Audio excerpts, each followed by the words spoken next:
I'm running away from the past I left behind.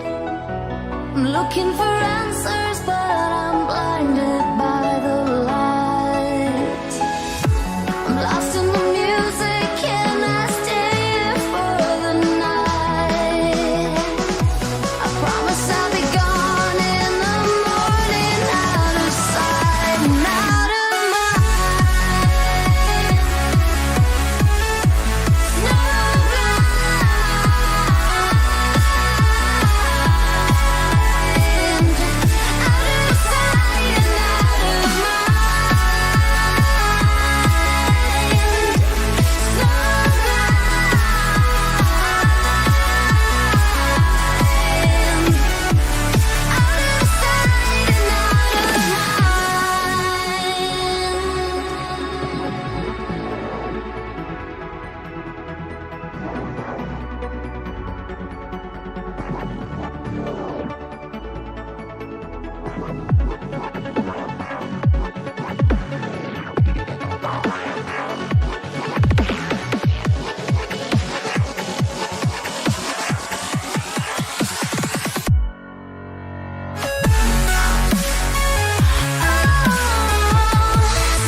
Standing still.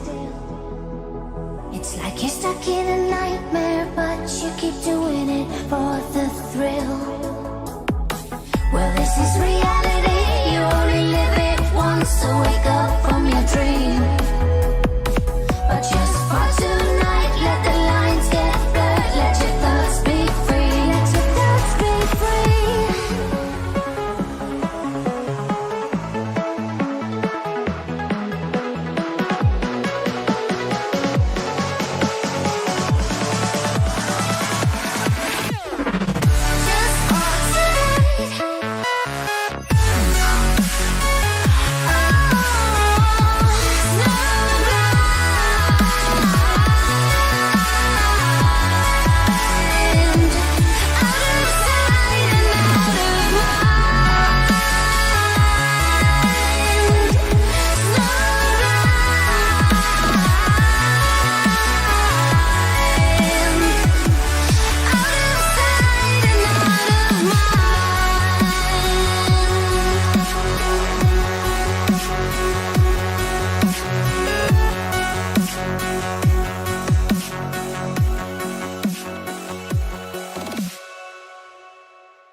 Hello and welcome to another episode of Elite FPL. And why have I got? Oh, there we go.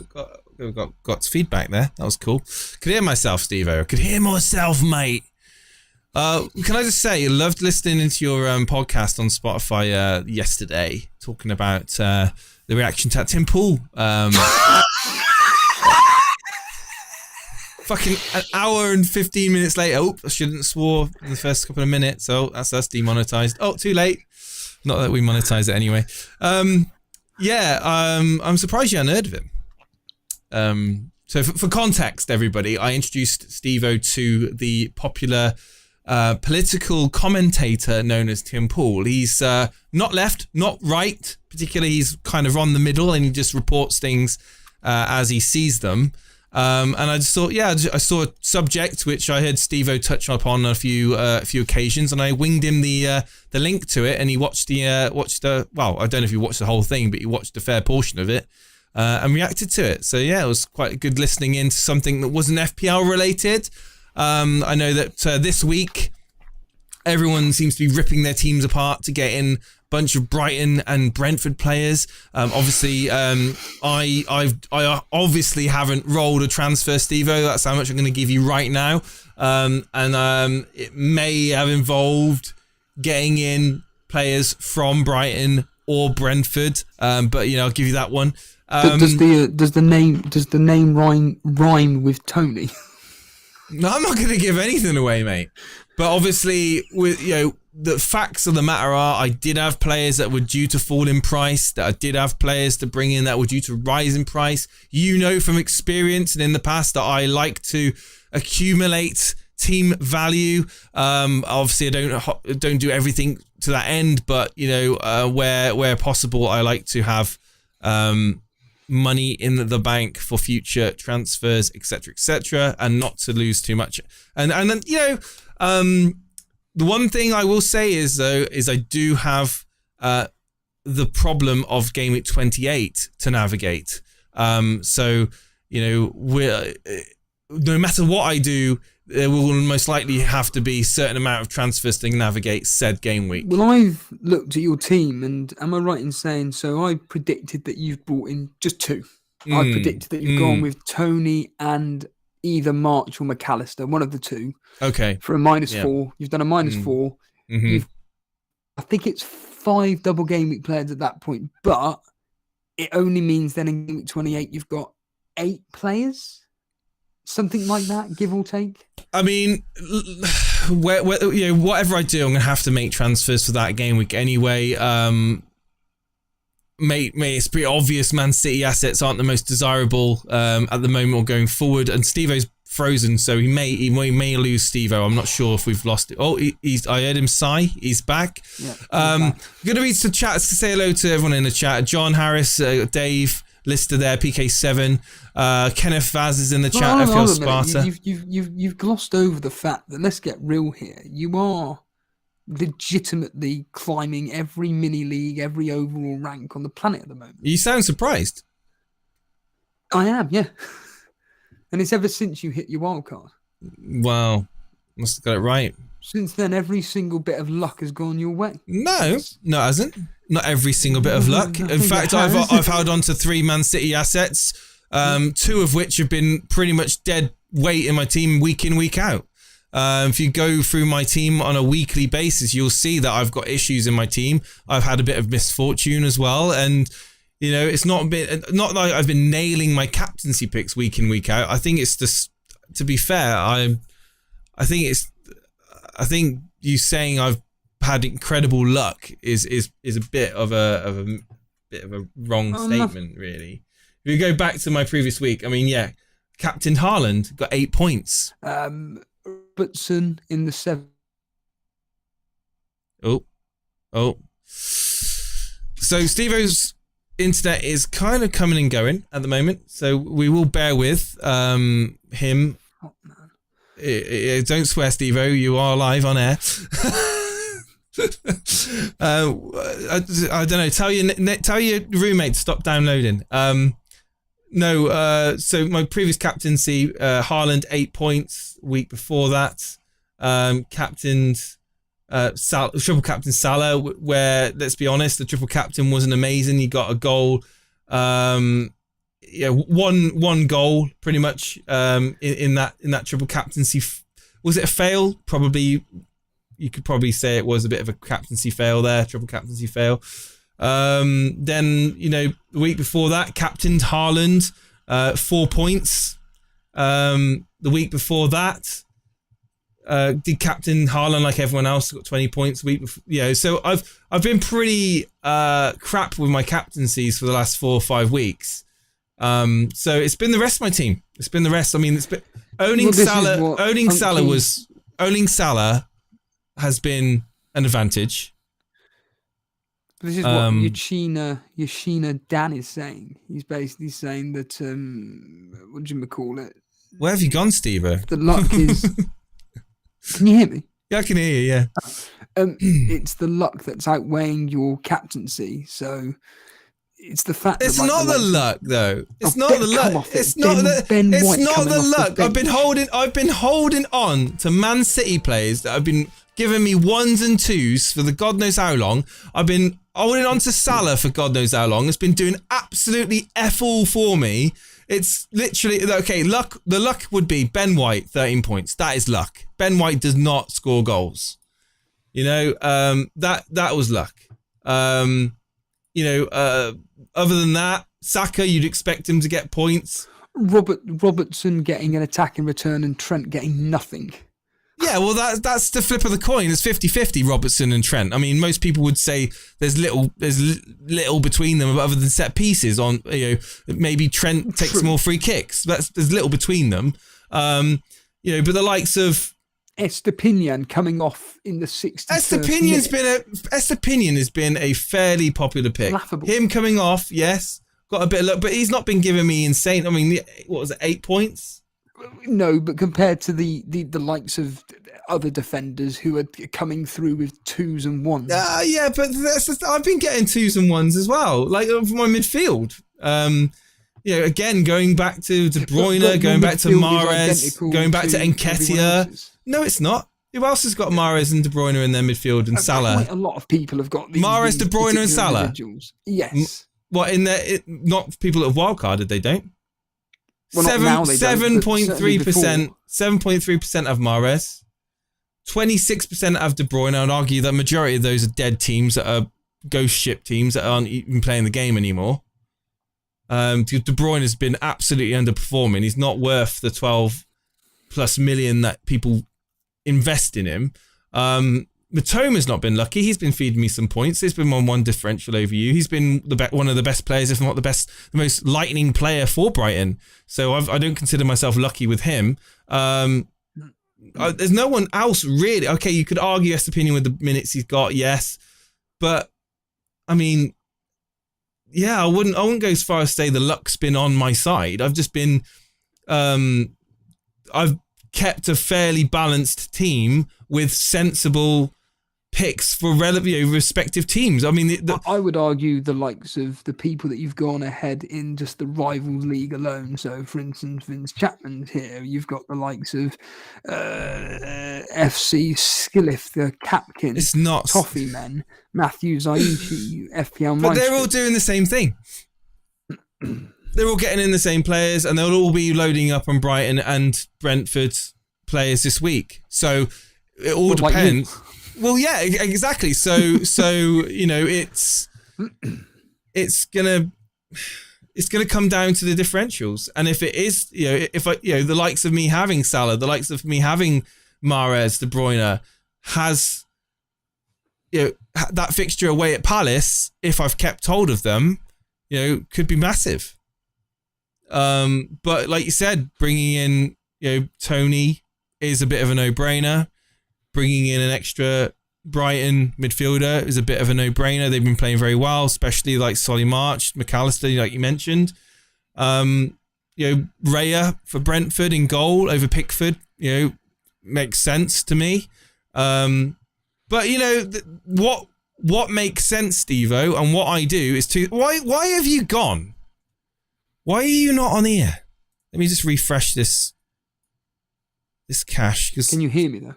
Yeah, I can hear you, mate. I can hear you. We're having the Mark Southerns problem from the other night. There we go. I can see you now.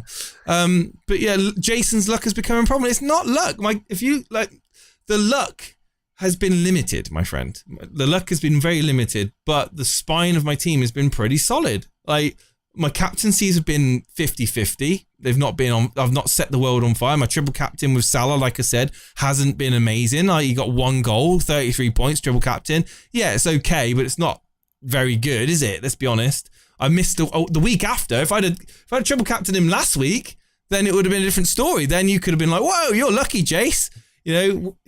Against United, 7 goals, Salah Hall, 2 goals, 2 assists. Yeah, you could be saying, yeah, you're lucky, but no. I think I've just been playing it my own way. I've not been stressed out over performances of the likes of Man City and rotation risk with Mahrez and the performance of Salah up until recently. I've kept the faith, kept with him, even though I have said in the past he ain't worth it. He ain't worth the money. I've been a bit of a hypocrite, and you've called me out for that, saying, well, you said it's not worth it. Why you've triple captained him? Well, just to be different, essentially. the only way you're going to climb the leagues in this game, especially with some very, very good FPL managers, is to try to be a little bit different. You've done it. You wildcarded when I didn't think you were going to wildcard. You did something different, and you may have an opinion on that. I think that the team you wildcarded wasn't amazing. Some players in that team that I think are going to cause you issues and some headaches going forward that you're going to have to sort out. Likes of Perraud, for example, who's getting limited, if not getting any minutes at all for Southampton. Mikalenko for Everton. Hold on a minute here. Right. Perraud has played virtually every single minute. No, but I'm going on. I'm going on information now. Okay, but I didn't think. But even when you did it, I said Perraud wasn't like hindsight. Yeah, but I said when I saw you wildcard, I said Perraud. I wouldn't have got him in. It's like a weird pick. The reason why I brought him in is because I could potentially see Southampton turning a bit of a corner. Their fixtures aren't exactly. They've got a double game week this particular week. He's only 4.1 million. Yeah.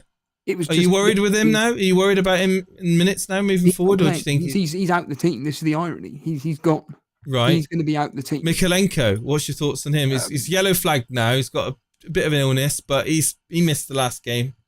You can't account. I can't account for illnesses, injuries, anything like this. I can't account for Nathan Jones, or whatever his bloody name is, dropping the consistency of 2-pointer/90 minutes a week in Perraud all of a sudden. I can't account for that. Okay. Tarkowski, what are you going to do with him?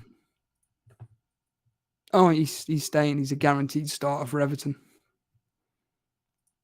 He's a guaranteed starter for Everton. And I mean, I've already done my transfer. I did my transfers on Monday night, I think. Okay. After the Brentford game, I just did it instantly.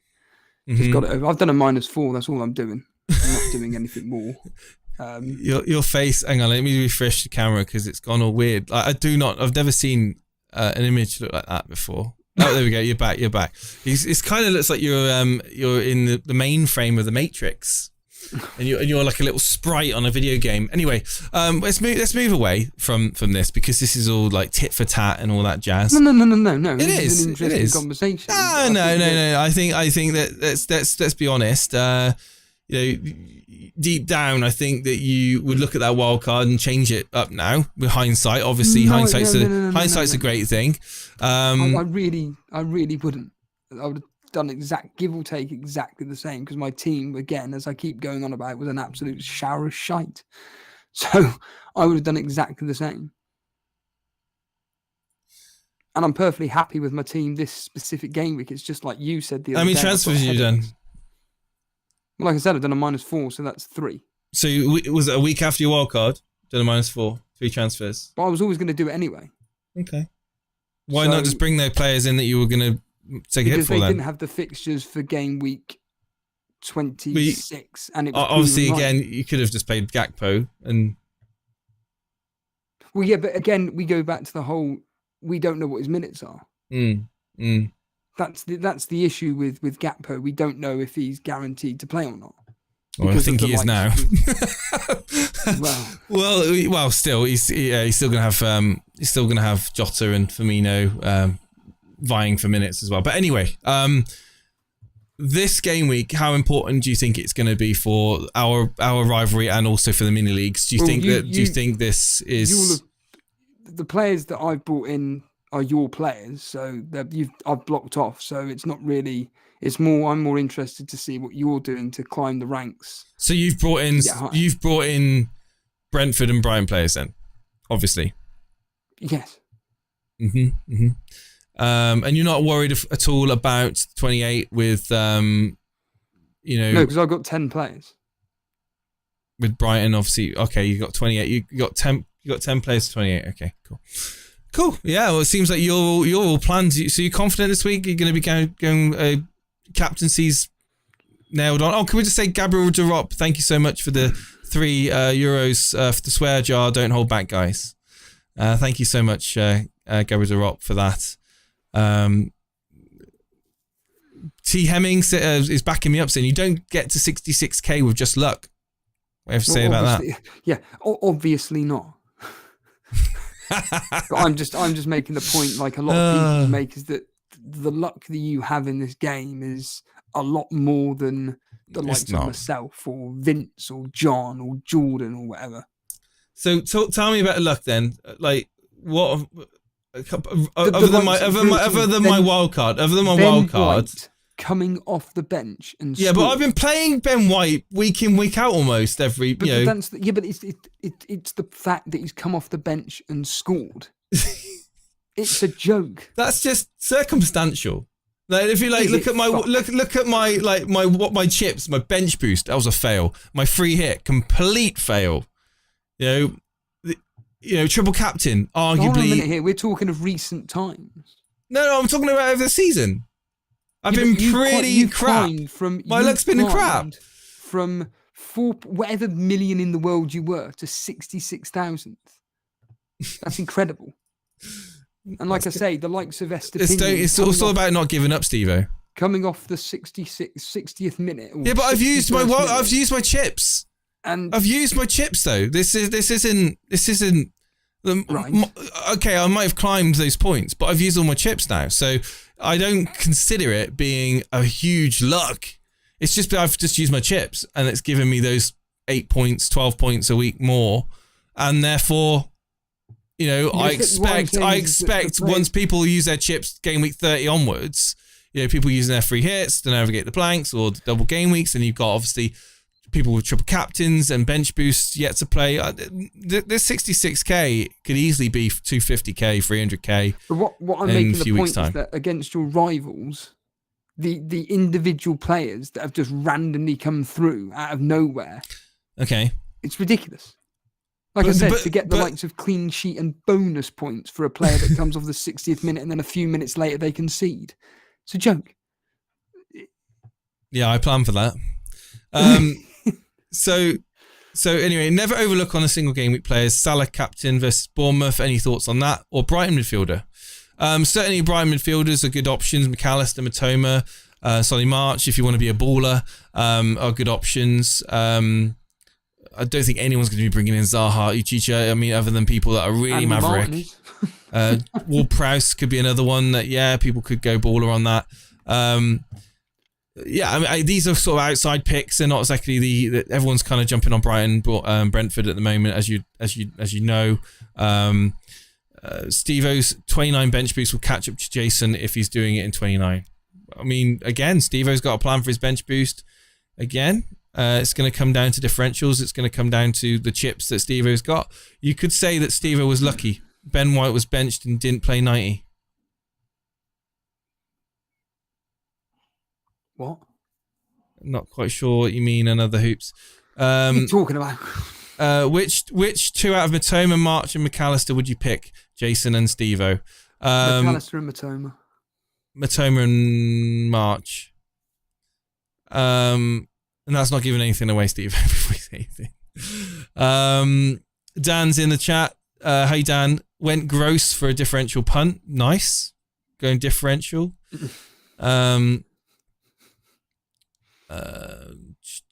Steve-O's Joe B saying that Ben White's goal gave Steve-O nightmares. I don't think he was incredibly happy over that goal. Biggish is going Martinelli captain today. He's got that feeling. Wow. He's not. Wow. Asking Steve-O to swear is like asking someone not to lick their lips whilst eating a sugary donut, says John Harris.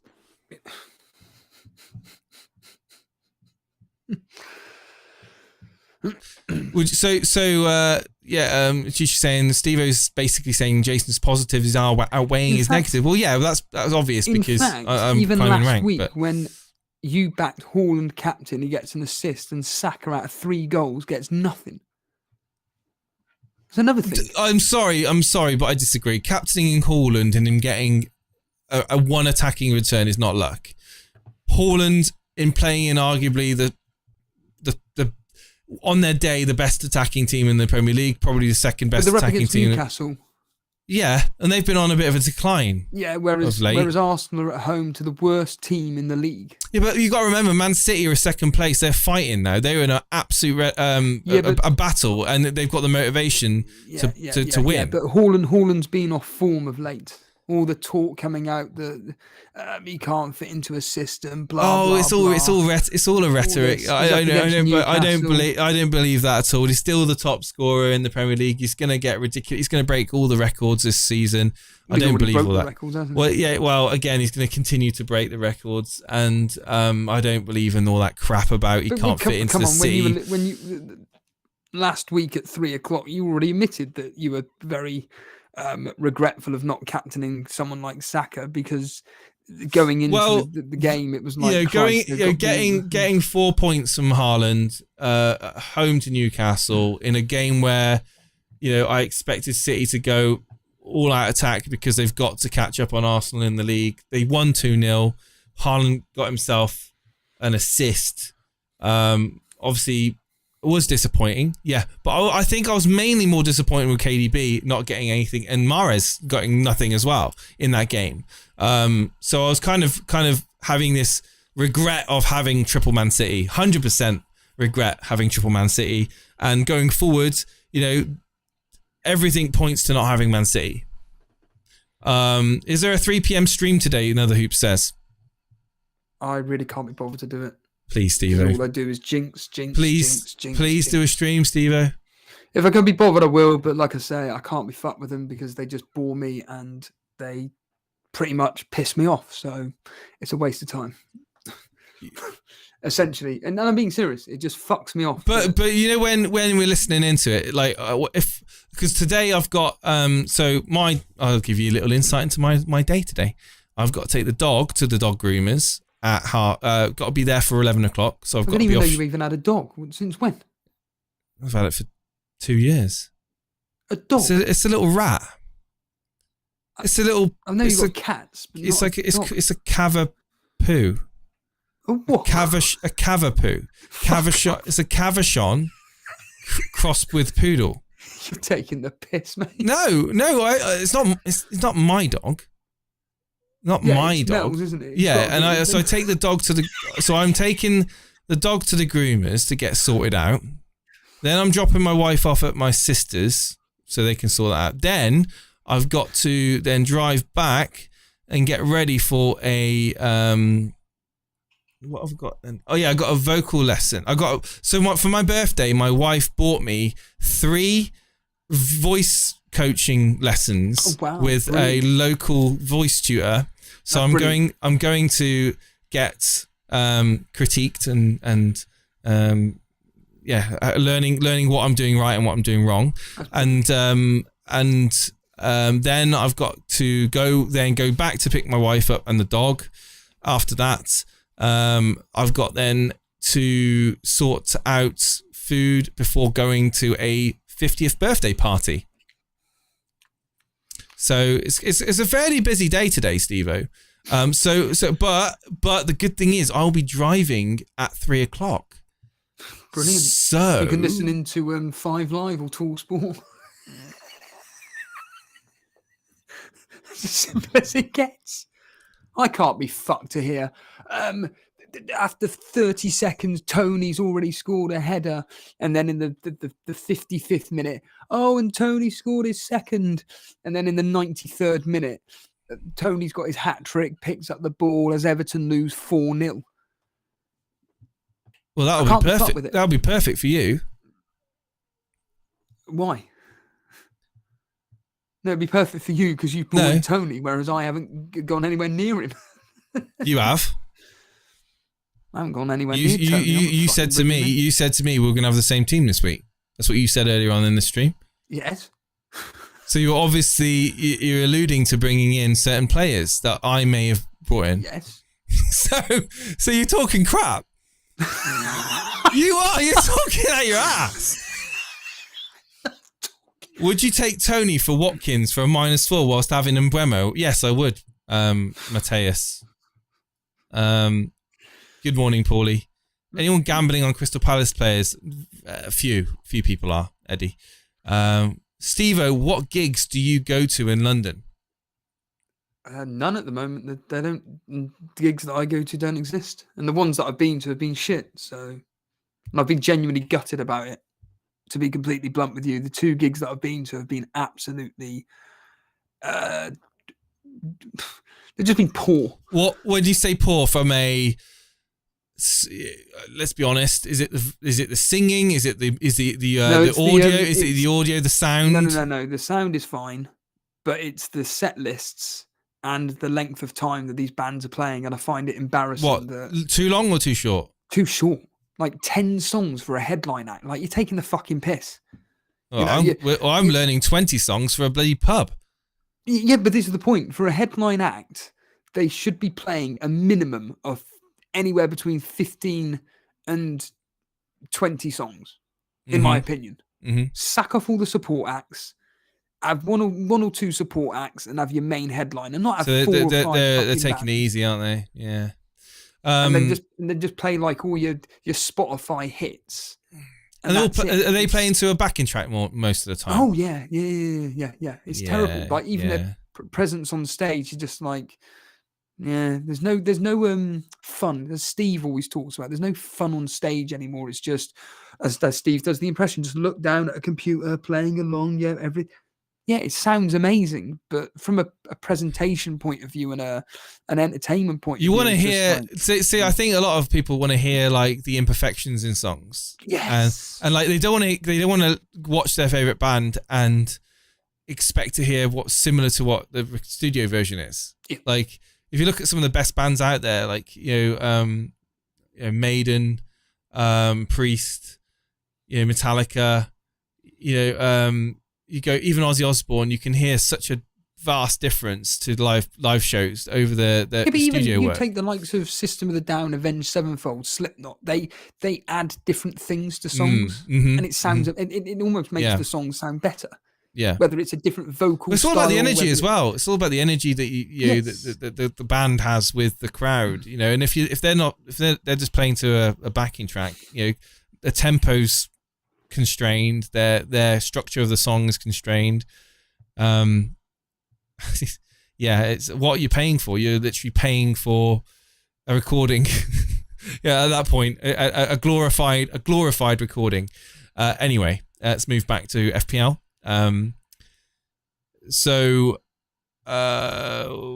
Good morning. I said good morning, Paulie. Anyone? Hello, Vincent. Vincent, my bench this week is Trippier, Saka, and White. Crying emoji.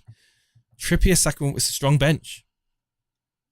A lot of strong benches. So obviously, let me just look at Vince's team here, because I could probably give or take work out what he's done, because he would have gone with and he's dropped so far down in the model. Are you willing to give away what shirt your captain will be wearing this week?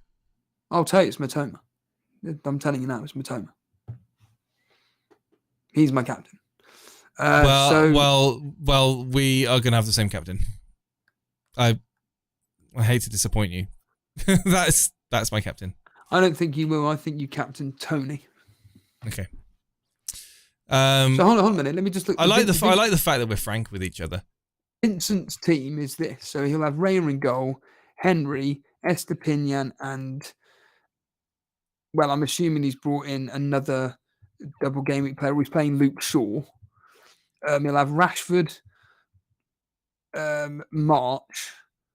He's probably got rid of Fernandez for Matoma, and he'll be playing. And he's probably brought in like someone like McAllister or something like that. And then he's got Kane, Tony, Haaland up front. He'll be captain Tony. If he has benched Saka, White, and who was the other player he said? Trippier, Saka, and White. Yeah. Well, do you know who my bench would be this week? Please, yeah. Trippier, White, and Gnonto. Yeah. Oh, you've kept Gnonto then? Have I though?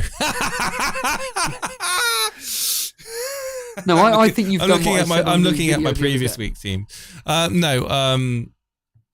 think you've done the -4, Tony in for Gnonto, and Mahrez out for one of McAllister or March. To be honest, it's a logical move, isn't it? Let's be honest. And you've captained Tony. Oh. Obvious as a smack in the face. I told you, Steve, I'd be good at poker. What do you want to talk about now then? Because we've kind of we're not talking about predictions. Okay, predictions. So game week. What game week are we on? 27. Flipping hell, the game weeks are going thick and fast. Game week 27, Steve-O. Game week 27. Confident this game week? Is it a high score game week for you, or is this going to be a bit of a disappointing one? You know how I still do say, oh, this game week's worth jumping on, single game week worth jumping on. I think this week could be potentially a good week to jump on, specifically Brighton. Yeah. I don't really care about Brentford. They blanked in 28, don't they? Yeah, but I'm just specifically meaning like with a double game week. If you're going to be attacking one of the double game week teams, it would be Brighton. So going back to my question, is this a high scoring game week?